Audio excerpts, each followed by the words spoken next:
కలియుగ ప్రత్యక్ష దైవం శ్రీనివాసుడు వెలసిన తిరుమల భూలోక వైకుంఠంగా ఖ్యాతి చెందింది. శ్రీనివాసుడు అర్చావతారంగా వెలసి ఉన్న గర్భాలయాన్ని ఆనంద నిలయం అని అంటారు.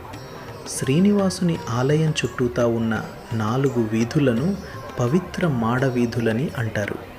శ్రీవారికి ప్రతిరోజు జరిగే ఉంజల్ సేవ, బ్రహ్మోత్సవాలు మొదలుకొని ఇతర సేవల్లో మలయప్ప స్వామి తన ఉభయ దేవేరులతో కలిసి ఈ మాడ వీధుల్లోనే ఊరుల్లోనే ఊరేగుతాడు. పరమ పవిత్రమైన ఈ మాడ వీధుల్లో భక్తిధుల్లో భక్తులు మొదలుకొని అర్చకులతో సహా ఎవరూ పాదరక్షలు ధరించరు. ఇది ఆలయ సంప్రదాయం. అసలు ఇంతకు ఈ మాడ వీధులకు అంతటి పవిత్రత ఎలా వచ్చింది? మాడవీధుల చరిత్ర ఏమిటో ఈ కథనంలో తెలుసుకుందాం. మాడవీధులనే పేరు ఇలా వచ్చింది. తమిళంలో ఆలయానికి చుట్టూ అర్చకులు నివసించే ఇల్లు ఉన్న వీధులను పవిత్రంగా భావించి మాడాం అని పిలుస్తారు. ద్రవిడ సంప్రదాయం అధికంగా ఉన్న తిరుమలలో ఈ మాడాం అనే పదం కాలక్రమేణా మాడవీధులుగా మారింది. మాడవీధుల చరిత్ర. ఒకప్పుడు ఆలయం చుట్టూ స్వామివారు వాహనంలో ఊరేగటానికి గాను సరి అయిన వీధులుండేవి కావు. అంచేత బ్రహ్మోత్సవాల సమయంలో ధ్వజారోహణ ఇక్కడ చేసిన మిగతా కార్యక్రమాలు, ఊరేగింపులు తిరుచానూరులో జరిపేవారు. భగవత్ శ్రీ రామానుజుల వారు దేవాలయం చుట్టూ వీధులను ఏర్పరచి స్వామివారు ఆ వీధుల్లో ఊరేగేందుకు తగిన ఏర్పాట్లు చేశారు. తదనంతరం తితిదే మాస్టర్ ప్లాన్లో భాగంగా వీధుల్ని మరింత సుందరంగా తీర్చిదిద్దారు.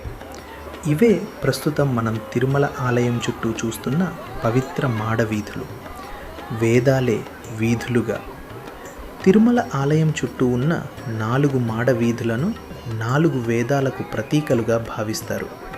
హిందూ సంప్రదాయం ప్రకారం వేదాలు ఎంత పవిత్రమో ఈ మాడవీధులు కూడా అంతే పవిత్రం. 4 మాడవీధుల గురించి వివరంగా తెలుసుకుందాం. తూర్పు మాడవీధి. శ్రీవారి ఆలయానికి ఎదురుగా ఉన్నదే తూర్పు మాడవీధి. శ్రీవారి ఆలయం ముందు నుంచి పుష్కరిణి వరకుండే వీధిని తూర్పు మాడవీధి అంటారు. ఒకప్పుడు పుష్కరిణి గట్టుపైన కూడా ఇల్లుండేవి. ఈ వీధిలోనే శ్రీవారి కొయ్యరథం ఉండేది. శ్రీవారి ఆలయానికి ఎదురుగా ఉండే వీధిని సన్నిధి వీధి అంటారు. ఒకప్పుడు సన్నిధి వీధి, 1000 కాళ్ళ మండపం ఉండేవి. సన్నిధి వీధికి ఇరుప్రక్కల అంగళ్ళు ఉండేవి. ఈ వీధికి ప్రారంభంలో గొల్ల మండపం, చివరలో బేడి ఆంజనేయ స్వామి గుడి ఉండేవి. క్రీస్తు శకం 1464 నాటి శాసనం ప్రకారం ఎర్రకంప దేవకుమారుడు సాలువ మల్లయ్య దేవ మహారాయ 1000 కాళ్ళ మండపం కట్టించారు. ఆలయ విస్తరణలో టీటీడీ వారి మాస్టర్ ప్లాన్లో భాగంగా కళా నైపుణ్యం గల చారిత్రాత్మక కట్టడం 1000 కాళ్ళ మండపం తొలగించడం జరిగింది. దక్షిణ మాడవీధి. శ్రీవారి ఆలయానికి కుడివైపు ఉన్నదే దక్షిణ మాడవీధి. ఈ వీధిలోనే తిరుమల నంబి గుడి ఉంది.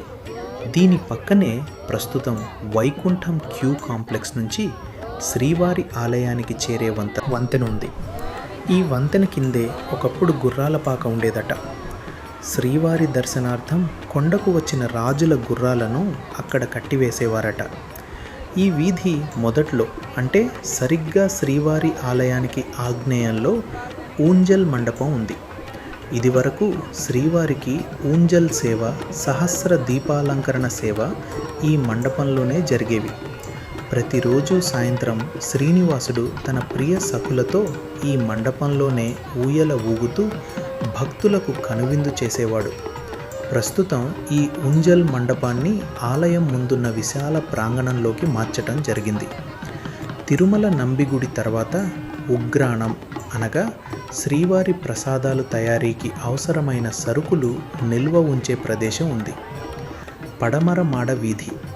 శ్రీవారి ఆలయానికి వెనక వైపున ఉన్నదే పడమర మాడ వీధి. ఈ పడమర మాడ వీధిలోనే ఒకప్పుడు ఎన్నో మఠాలు, సత్రాలు ఉండేవి.